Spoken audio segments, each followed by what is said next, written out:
Hormuz প্রণালী নিয়ে আর কোনো আপোষ নয়। বিশ্বের অন্যতম গুরুত্বপূর্ণ এই নৌপথকে এবার আনুষ্ঠানিকভাবে রেডলাইন ঘোষণা করেছে ইরান। একই সঙ্গে যুক্তরাষ্ট্রকে কড়া হুঁশিয়ারি দিয়ে তেহরান বলেছে, হরমুজে মার্কিন হস্তক্ষেপ কোনোভাবেই মেনে নেওয়া হবে না। প্রয়োজন হলে শেষ পর্যন্ত প্রতিরোধ গড়ে তোলারও অঙ্গীকার করেছে দেশটি। ইরানের সেনাবাহিনীর মুখপাত্র ব্রিগেডিয়ার জেনারেল মোহাম্মদ আকরামিনিয়া বলেন, হরমুজ প্রণালী ইরানের অলঙ্ঘনীয় নিরাপত্তা সীমা। এই কৌশলগত নৌপথের নিয়ন্ত্রণ নেওয়ার যে কোনো মার্কিন চেষ্টা ব্যর্থ হবে। ইরানের সামরিক সক্ষমতা শুধু উপকূল বা দ্বীপের উপর নির্ভরশীল নয়, বরং দেশের যে কোনো প্রান্ত থেকেই হরমুজের উপর পূর্ণ নিয়ন্ত্রণ প্রতিষ্ঠা করার ক্ষমতা রয়েছে তেহরানের।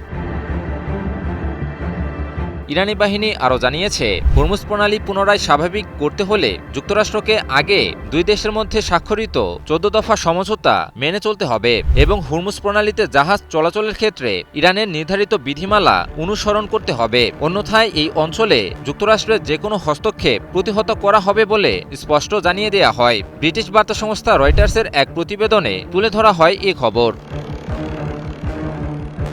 এদিকে মার্কিন প্রেসিডেন্ট ডোনাল্ড ট্রাম্প ইরানের বিদ্যুৎ কেন্দ্র, সেতু ও গুরুত্বপূর্ণ অবকাঠামোয় হামলার হুমকি দেওয়ার পর পাল্টা সতর্কবার্তা দিয়েছে ইরান। আকরামিনিয়া বলেন, যুক্তরাষ্ট্র যদি এই হুমকি বাস্তবায়ন করে তাহলে পুরো উপসাগরীয় অঞ্চলের অবকাঠামোয় ইরানের পাল্টা হামলা লক্ষ্যবস্তু হবে। তার ভাষায়, সেই জবাব হবে আগের যে কোনো হামলার তুলনায় আরও কঠোর, আরও ব্যাপক এবং আরও ধ্বংসাত্মক।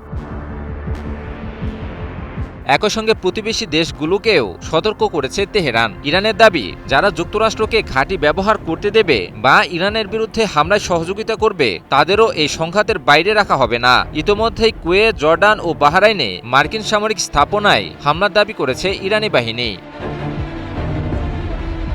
অন্যদিকে ইরানের পার্লামেন্টের স্পিকার মোহাম্মদ বাঘের গালিবাফ চলমান সংঘাতকে অস্তিত্ব রক্ষার যুদ্ধ হিসেবে বর্ণনা করেছেন। তার অভিযোগ, যুক্তরাষ্ট্রের মূল লক্ষ্য ইরানকে দুর্বল ও বিভক্ত করা। তাই জাতীয় ঐক্য বজায় রেখে একদিকে সশস্ত্র প্রতিরোধ এবং অন্যদিকে কূটনৈতিক প্রচেষ্টা, দুই পথেই এগিয়ে যাওয়ার আহ্বান জানিয়েছেন তিনি। বিশ্লেষকরা বলছেন, হরমুজ প্রণালী এখন শুধু একটি নৌপথ নয়, বরং ইরান যুক্তরাষ্ট্র শক্তির লড়াইয়ের কেন্দ্রবিন্দুতে পরিণত হয়েছে। উভয় পক্ষের কঠোর অবস্থান এবং পাল্টাপাল্টি হুমকিতে মধ্যপ্রাচ্যের নতুন করে পূর্ণাঙ্গ যুদ্ধের আশঙ্কা আরও জোরালো হয়ে উঠছে। বিশ্লেষকরা আরও বলছেন, বিশ্বের জ্বালানি সরবরাহের অন্যতম গুরুত্বপূর্ণ জলপথ এই হরমুজ প্রণালীর নিয়ন্ত্রণ নিয়েই এখন সংঘাতে জড়াচ্ছে ইরান ও যুক্তরাষ্ট্র। ইরানের মতে এই জলপথটির সার্বভৌম অধিকার তাদের হাতে থাকা উচিত। অন্যদিকে যুক্তরাষ্ট্র তা মানতে নারাজ, আর তাই হরমুজ নিয়ন্ত্রণে উঠে পড়ে লেগেছে মার্কিন যুক্তরাষ্ট্র।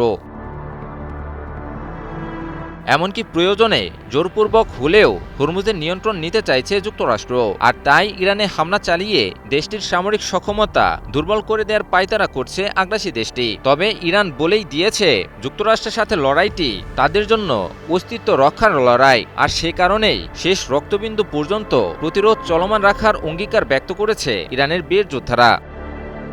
ইমন আলী, নিউজ 24।